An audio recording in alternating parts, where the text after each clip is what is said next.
കോഴിക്കോട് കടയിൽ നിന്ന് വാങ്ങിയ കുപ്പിവെള്ളത്തിൽ നിന്ന് ചത്ത പല്ലിയെ കണ്ടെത്തി. അത്തോളി സ്വദേശി ഋഷി റസാഖിനാണ് കുപ്പിവെള്ളത്തിൽ നിന്ന് ചത്ത പല്ലിയെ കിട്ടിയത്. നന്മണ്ടയിലെ ബേക്കറിയിൽ നിന്നാണ് വെള്ളം വാങ്ങിയത്.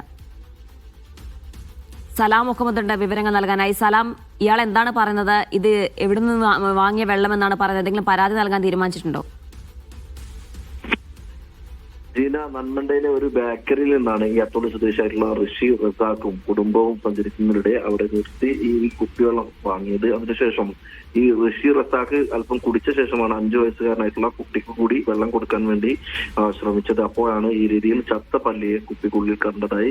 അതേ തുടർന്ന് പിന്നീട് ഈ ഋഷി റസാഖിനെ ആശുപത്രി പ്രവേശിക്കുകയായിരുന്നു. ഏതെങ്കിലും തരത്തിലുള്ള അപകടം ഉണ്ടാകുമോ അല്ലെങ്കിൽ ശാരീരിക അസ്വസ്ഥതകളൊക്കെ തന്നെ ഉണ്ടായി എന്നുള്ളതാണ് അദ്ദേഹം പറയുന്നത്. അതേ തുടർന്നാണ് ആശുപത്രി പ്രവേശിച്ചത്. ഏതായാലും ഈ ഹെവൻ കൂൾ എന്ന് പറയുന്ന ഒരു കമ്പനിയുടെ കുപ്പിവെള്ളത്തിലാണ് ഇങ്ങനെ ചത്തപല്ലിയെ കണ്ടത്. തുടർന്ന് ഇനി ഒരു പരാതി കൂടി നൽകുമെന്ന് കൂടി അറിയിച്ചിട്ടുണ്ട്.